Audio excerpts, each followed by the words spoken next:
Yes, Sanmukha, Yashaswini and Charan.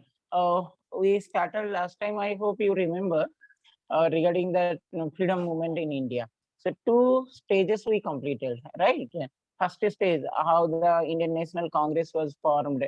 Then what are the various stages of Congress of Indian Congress? Three phases we divided. Can anyone say what are the three phases? Charan or Yashaswini or Sanmukha, can you say? Three phases I told. One was 1885 to 1905 or 1907 we can say, because 1907 for the first time the Congress was split, divided in the Surat. So up to that we are considering one phase that was called as the moderates. Next 1995 to 1919, second stage that was called as the extremist, Bal Gangadhar Tilak, Bipin Chandra Pal, that all. Next 1919 to 1947, that was called as only one period, that was called as the Gandhi era. So we completed that modern phase. Okay, modern phase we already completed. During the modern phase, we saw how the different type of people, Dada Bhai Naroji, Badruddin Chayab ji, Umesh Chandra Banerjee, Gopal Krishna Gokhale, they were the young that we read. I hope you might have got that all from the recording. Okay, even on the live class also we discussed that what were their methods, what was their achievement. Okay, their peaceful methods, moderate methods, that all we discussed.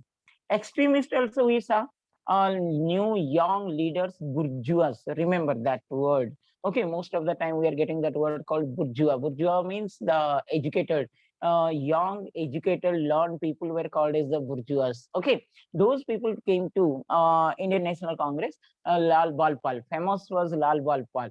During this extremist period, we can divide it into two parts. One is the extremist. Along with that, one more is called as a radical movement. During this time, radical also there. Who were the radical? The radical people were they who didn't believe on Gandhiji's principle of ahimsa and satyagraha. They were quite different. They were quite aggressive in nature. Okay, these radicals, you might have listened. Can anyone say one or two names of the radicals? I'm telling about aggressive. Anyone? Anyone can say, yeah, Yasaswini or Sanmukha, because uh, can anyone? Yasaswini? Sir Bhagat Singh. Yeah, like that. Bhagat Singh, Jai Rajguru, Sukhdev, Aravind Ghosh, Prafulla Chaki, Saifuddin Kichlu, Satyapal, such type of leaders, though they were in Congress, but they were a little bit aggressive. Why they were aggressive? That we are going to discuss now. See, children, parallel to the Indian freedom struggle, there were some other European countries. Still, they were under the division. For example, two major countries we will take, that is none other than Russia, then the Italy and the Germany. Russia, it was ruled by the Tsars. Of course, India was against the British government, but Russians, they were fighting against the Tsar. Who were the Tsar? The rulers, the king of Russia were called as the Tsars. So Russian people were trying to get independent from the Tsar, number one. Number two, Italy unification. Italy was divided into several parts in 1815, and Germany also divided into several parts during 1815 Congress of Vienna. Okay, so during that time, that Italy and Germany, on the other hand, this Russia, they try to get united. Okay, Russia to get independent from the monarchism, Italy and Germany also monarchism with unification. So by the time these three countries, there were some bourgeois. Means I told you that word bourgeois means a young educated people were called as bourgeois or intellectuals. They were called as intellectuals. So these intellectuals had a great impact on any country's freedom struggle. So also in India, there was a great contribution of these intellectuals. Okay, and those intellectuals, what did they do? They read the different type of Western ideology, that Western concept, the socialistic ideology, then the capitalistic ideology, then they read the different type of books like Machiavelli or the Rousseau, Voltaire, who had a great contribution for the Russian Revolution. One more point you remember, children. During the Russian Revolution, there was a revolutionary activity which we are calling in India. I hope you are a little bit faster, little bit listen. As in India, we are calling as the radicals. Similarly, in Russia, they were called as the nihilism. nihilism, Nihilism, nihilism. Who were the nihilists? They didn't believe in the any sort of democracy or the republic. They only believe on the violation. Okay, so such type of nihilist ideology was greatly impact on Indian freedom struggle because Russia Revolution 1917. So during contemporary, while we are starting to get independent and our freedom movement was a little bit peak, by the time Russia got independent, Russia made the revolution and Russia got new young leaders like Lenin, Stalin, and they. So that nihilism had a great impact on Indian freedom struggle. Remember, write that nihilism of Russia. Got it? Nihilism, revolutionary organization. They didn't believe in peace, negotiation, talk, bilateral discussion. They didn't believe on that. They believe only violation methods, one type of violation method. Got it, children? Nihilism of Russia. Similarly, Italy unification. If you'll see the Italy unification, there is one organization they created, and that organization was called as a Carbonari. Please note down. Carbonari, Carbonari. Carbonari. That was one revolutionary organization in Italy. And these Carbonaries also secretly they try to get such revolt against the existing kingdoms to get independent. Carbonari. Another one, Germany, I told. During Germany, one of the greatest leader, okay, he was none other than Bismarck, who was the brain and the sword of the unification of Germany. He also didn't believe in the peace. Bismarck, okay, Ottoman Bismarck. This Ottoman Bismarck also believed on the war. His policy was called as the blood and iron. What do you mean by blood and iron? That is none other than the war. So these all influence we had on Indian revolutionary. As a result, by the time those Indians who had little bit English education, they followed those principles and they didn't believe about Gandhiji's ideology of non-violence and satyagraha. Got it? Understood? Charan, next Sanmukha, and I hope few more they join. Sanmukha, Charan, and yeah, Yasaswini. Next, few more. Let me see who are they. Yes, Sanmukha. Vikramji, you know these all are right. Vikramji also joined. Vikramji can help us, right? Yeah, Vikramji, we are discussing the another phase of what is that freedom struggle, that radicals or revolutionaries. So how do they get the idea of revolutionary in India? So these are the three revolution children mostly influenced on Indian revolutionary or the Indian radicals. That was none other than the Russian nihilism, then the Bismarck's blood and iron policy, and in Italy unification, during Italy unification, that was none other than the Carbonari. So based on, not only that, by that time, some of the European country already they created the ideology of new democratic or the republican concept. That also some of the Indians by birth, but they got the education in the Western education. That Western education helped a lot to bring that Western ideology and to implement in Indian freedom struggle. And that young leaders became the radicals. Okay, Bhagat Singh, Jairaj Guru, Sukhdev. Okay, next is their followers, and also Aurobindo Ghosh, one of the greatest leader. Later on, he became the what a spiritual leader. But he, Prafulla Chaki, Saifuddin Kichlu, Satyapal, these people they believe on that little bit radicalism, though they were in the Congress, but Congress never gave what patron to this radicalism, but they were the members of the Congress. Okay, they had their own platform to make different type of revelation. They had also a little bit contribution. They made some revelations and yeah, looting or taking of the revenue from the British, some rail attack, and these all are that will do separate part. Now let us see these Congress leaders. Lala Lajpat Rai, Bal Gangadhar Tilak, Bipin Chandra Pal, these all are. So in this way, Congress now led to two divisions of young leaders. That was none other than the yeah extremist.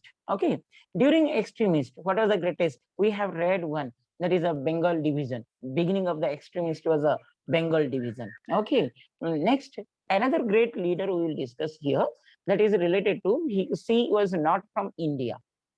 She basically came from the Ireland, and Ireland leader, she was came to India to spread that theosophical society, different type of religious concept. We had theosophical society from Ireland, and she was greatly attracted to Indian culture, Indian tradition, and she settled down in India, and she also joined with the Indian freedom struggle. May I know, Vikramji, whomever we are talking, Irish lady, Vikramji, Ireland, she came from Ireland. Inhibition. Did you get? Inhibition. Yeah, Vikramji, we are talking about animation. Yes, listen, children, Vikramji have good knowledge on that all. So we're talking about the animation. Animation, basically, she came to India to spread that theosophical society. By that time, we were struggling to get the independence, and she was greatly influenced by Indian leaders and Indian struggle of independence, and she settled down. But the problem was that Indian National Congress did not accept her openly. Her concept, her ideology were not accepted by. As a result, few Congress leaders supported her. So she came to Chennai. She went to Chennai. Nearby Chennai, Adair on place was there. Nearby Adair, she started her ashram, or we can say that organization, Theosophical Society. And she gave a new direction to Indian freedom struggle. What was her concept? Home rule concept. Dr. Anivesan concept was home rule concept. What do you mean by home rule? The self-government. Those all are Western ideology, self-government. So she for the first time gave that concept that let us rule ourselves. Let the British there. Let them rule India. We don't want complete independence. Instead of complete independence, self-rule. We can rule ourselves. That was the concept. And based upon her concept, see, initially Congress was a little bit hesitating to accept her as a member of Congress, but later on she became the Congress president also. 1916, she was the president of Indian National Congress. Anyhow, 1916 to 17, she started this Home Rule League. As I told you, some Congress leader were reluctant to involve her in the Indian National Congress. So she started the Home Rule League in two places. Chennai. Chennai was taken by herself. Another Home Rule League was started in Mumbai. Mumbai was taken by Tilak and Chennai was by Annie Besant. So two Home Rule Leagues. Within short period, 300, 400 leagues were created. They spread the concept of, that is none other than that, home rule, self-rule. That means we want some power in our hand. So British also interested to give such type of power, and this concept was more popular during the Indian National Congress particularly among the extremists. And that was spread, and they demanded that a home rule, self-rule, to give some power, to increase the members of the Legislative Council, and to give the voting right. Such type of new concepts we able to get. In the meantime, 1914 to 1918, 1917, 18, she already started. During this time, we know that what was the role of world. While India was trying to struggle with the freedom struggle, 1914 to 1918, we know that World War. During this World War, the British did not give any importance to the Indian freedom struggle, number one. And number two, Indians able to get little bit economic development. Try to remember that. During this World War I, the British government forced recruitment. What do you mean by recruitment? Appointment. Forced appointment in the army, they made. Then during that time, little bit influenza and all this epidemics we able to see. Economic crisis was deterrent. In spite of that, it had a blessing in disguise.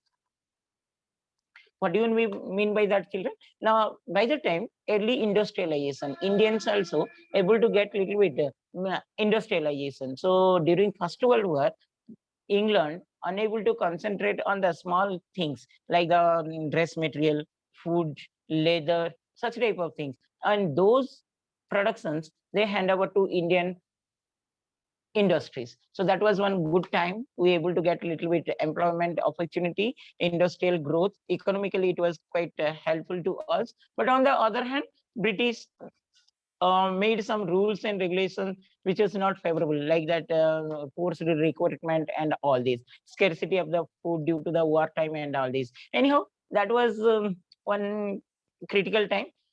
In spite of that, one of the interesting thing, what is the role of Congress in World War One? See, children, it is one interesting thing. Though India was ruled by the British did not take any direct decision that India is going to participate in the war. England didn't declare that. Try to remember how interesting thing. The East India Company or that British government took permission from the Indian National Congress to join in to support England during the war. Indian National Congress agreed. They had some demand, and with that condition, Indian National Congress and Indian Army tried to participate in the World War One. Of course, the British promised something after the war, not independent, but we are going to give some sort of reform. And the war came into end. Of course, you know that. May I get it, yeah, Vikramji? That war time, two divisions, and which group India? Vikramji. Children, once you listen to Vikramji. Vikramji, are you listening? I don't I remember want that that exactly. two divisions. Two divisions. World divided into two groups, no? Triple Alliance alliance. power and Yeah. Allied and Axis powers. Yes, sir. Yes. Axis during World War II. Allied and Entente. Children, please note down. No need of that deep. Just you note down. Before the World War One, entire world divided into two groups. In one group, it was Germany. Please note down, very, very important, children. Try to remember most of the question, most of the GK and all this. There are two type of GK. One is a traditional, another is a current GK. In the traditional GK, they are asking such type of question frequently from the history. Okay, so on the eve of World War One, entire world divided into two groups. One was headed by Germany. Please note down Germany and its supporting country. Note down one group: Germany, Austria-Hungary, Italy, Turkey, and their supporter countries. Germany was one group. On the other hand, Germany's enemy was France. France secretly created so dual alliance. Germany created the dual alliance. Then it became 1789 dual alliance. Germany joined with the Austria-Hungary became dual alliance. In 1882, in that Italy joined. Then they became the triple alliance. So Germany led by triple alliance and its supporter countries. On the other hand, France secretly joined with England and the Russia and then America. They were called as the triple entente, ENTENT, triple entente and triple alliance. So these are the two groups. Then India, yes, Aswini, which part India is, whether triple entente or triple alliance? Sir, triple and Triple entente, because England, France, Russia, America. As India is ruled by England, definitely India is part of triple entente. Okay, war completed. We are not going to the war. Okay, after the end of the war ended with the winning of triple entente. England, France, Russia, America, triple entente. They won the war. After the war, as British promised to give some reform, they did it. They gave it. What reform they gave? For the first time, I told that young lady, Irish lady, she had the concept of a home rule. What is a home rule? Self-rule. Based upon that, they divided India into two parts. Diarchy, once you note down. Dual polity, dual government. Any which is easy, you can remember, children. So after the end of World War I, war ended with the Treaty of Versailles. And after that, England promised some sort of reform to India. And based upon their promise, they gave the reform. What was the reform? First one, they divided the administration into two parts. Okay, few powers were kept in the hands of the British, and they wanted to segregate or decentralize the power with the local government. For that, they try to divide provision. So first, due to that, initially, if you will see, na children, try to go through our Indian national flag. Okay, during that initial period, red, blue, and the green color flag one you will get. With in that flag, 8 letters you will get once upon a time. Okay, long back. And in that 8 letters, that was in representing the 8 province. Initially, they divided India into 8 province. And province means nothing, simple. At present, we are calling it as a state, and by that time, it was called as a province. So entire India divided into 8 part, 8 division. Later on, that 8 divided into 11 province. But initially, they divided 8 province, and they gave the power to conduct election. Anyhow, one good development, which was a demand of the who are the extremists, and that was fulfilled after the World War I. Provincial autonomy. That is called as a provincial autonomy or diarchy. Please note down what is diarchy, dual government, dual polity. So these all are questions you may get it. Okay, dual polity, right? About the dual polity or the dual government. So that we got. That is one. Good, no? That reforms are good, right? Let me go to few children whether they're listening or not. Yeah. So I hope Charan cannot, Sanmukha, yes, Aswini. Yeah, Sanmukha cannot. Charan, did you understand? He's without audio, he joined. Okay, okay. He left also. Bikramji, once again, you try to explain that best, just within 2-3 words. What was the diarchy? Sir, the powers will be divided between the two forms of government, sir. Yes. Most of the power they kept with them, the British. Okay, few power they released to the province. They created an entire India now, because by that time, at the time of freedom struggle, almost entire India under the British, except small kingdom. Of course, more than 500, 600 kingdoms were there. Okay, they were remain independent, but their size was very less.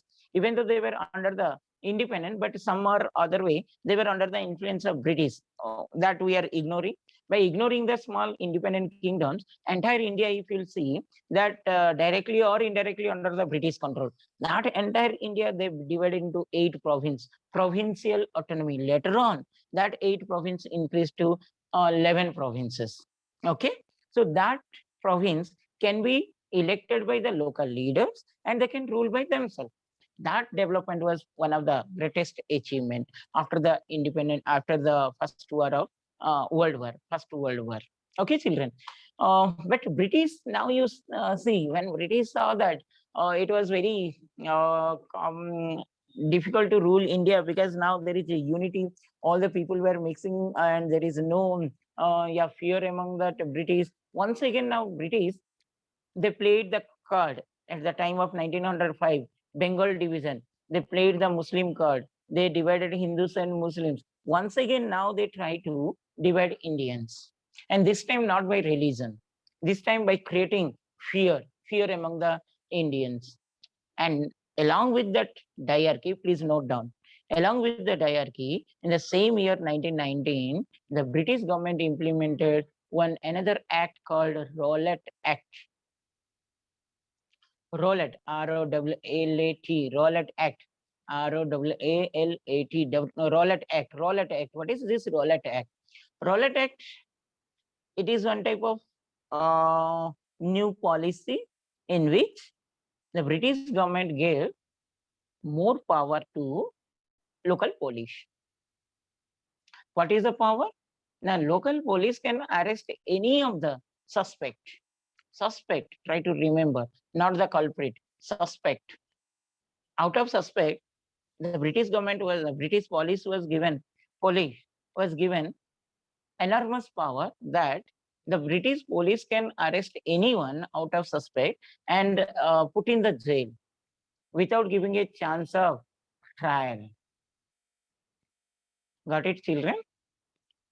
Basically, now, not now, by that time also, we have one procedure. What is the procedure? Police cannot give any sort of punishment. Only the work of the police is to arrest the culprit and to hand over nearby the magistrate or the court within 24 hours. That is only the work of the police. Police has no right at all to give or judge a person. The judgment activity can be done by the court. Separately, we are having one organization, judiciary. Judiciary has the right to give the punishment to the culprit after proving as a culprit. But here what happened? Try to understand. Police can arrest anyone, that too out of suspect, and put in the jail. Directly police can send to the jail without giving a chance of trial. That a judiciary process only called as the trial. Without giving a chance to trial, police can directly put the suspect arrestee into jail minimum for 2 years. Did you understand, children? So this was, yes, Aswini, can you say, what did you understand this Yes, sir. Rowlatt Act? Once you say again. Local police can arrest any suspect without any arrest warrant Yes, and keep very good. them for 2 years. Yeah, then where is the wrong with the police? Yes, Aswini, where is the wrong? What is the wrong with the police? Can't the police do that? Sir, there is no trial, sir. No trial. What is trial, girl? Within one word? Sir, judgment in the court. Judiciary procedure. Judiciary procedure to prove innocence of a arrestee. Very good, very good. Good.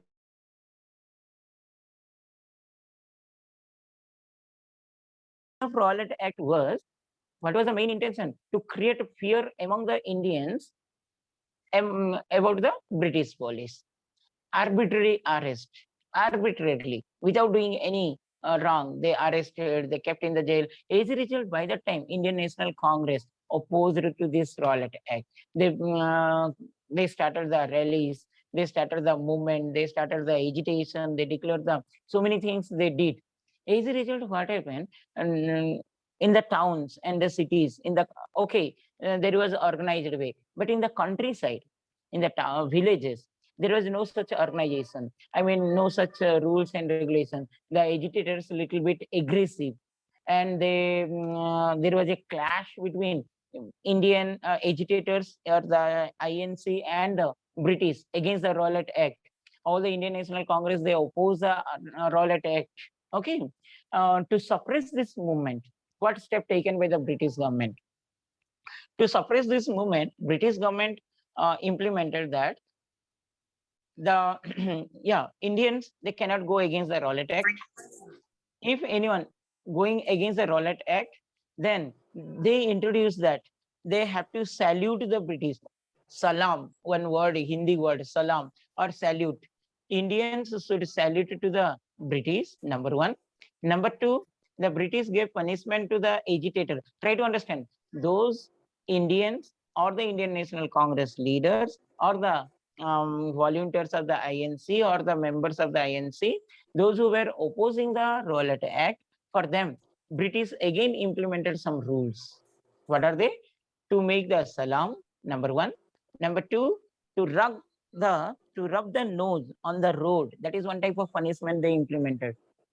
To rub the nose on the road, or to suppress, the crawling on the road. Such type of inhuman activity once again they started. Otherwise, sending them to Sajai Kala Pani. Sajai Kala Pani means by that time they created one fear by sending the Indians into Andaman Nicobar. And it was a great belief that by that time it was a belief that once who has visited to Andaman Nicobar, there is no chance of return to India. Such type of fear they created, and this Rowlatt Act implemented by the British and opposed by the Indian National Congress. This was the condition 1918, 1919. We reached up to 1919, end of World War I, and the what were the steps taken by British government after the World War I. In the meantime, when these all the things were going on, by the time one of the greatest leader who returned from the South Africa, basically he was belongs to India. He completed his education, then he went to the London, completed his barristry, then he for the practice he went to the South Africa, and that great personality even victim in South Africa. South Africa also one of the colony of the British. And in South Africa, they try to divide and rule. And in South Africa, not based upon religion. In South Africa, based upon the color, white and non-white, which is popularly called as the apartheid. The British implemented everywhere. 56, 57 colonies were there. And every colony, they didn't allow to any unity among the Indians, I mean that local leaders. They try to divide and rule. That was the main policy. Even in South Africa, they divided the people in the name of color, white and non-white. And that discrimination or that color difference was called as a apartheid. And this great personality about whom we are talking, who completed his education in England, then he returned back to South Africa to practice his law. He also became a victim of this apartheid, right? And that great personality, after for the first time, he started education in South Africa. Then he tried to make that revolt. He established a party. Okay, then he tried to bring some reform. I hope you know that incident of South Africa. Vikramji, what are that incident and that great personality? First, few minutes left over. Mahatma Vikramji. Gandhi was thrown off the train, sir. Yes, sir. Yes, sir. That was, he was not allowed to travel on that train. Very good. That is only the effort side. One more. So being the lawyer in South Africa, he was not allowed to put any signature, as he belongs to the this Negro, or that is a non-white. He was not allowed to put signature. Martin Thumb Luther King? impression. No, Martin Luther King also, that is in America. No, Gandhiji in South Africa, in spite of a lawyer and educated person, he was not allowed to put signature in South Africa. He was forced to put the thumb impression. That was the insult they gave to Gandhiji in South Africa. Did you get my point? Being an educated, being a lawyer, he was not allowed to put signature in any document or anywhere, because of he was a non-white, and they forced to put thumb impression. Means intentionally they try to create insult to this non-white people. That was one victim of apartheid. And whenever Gandhiji used to go outside, not only Gandhiji, all these non-white people, they have to carry one identity card. Like that discrimination, Gandhi tried to reform that, and after all these Shall we things, join he again, returned sir, back to, or will you continue next class? yeah, ma'am, Gandhi already we reached, so next class we will continue. Next class. Just few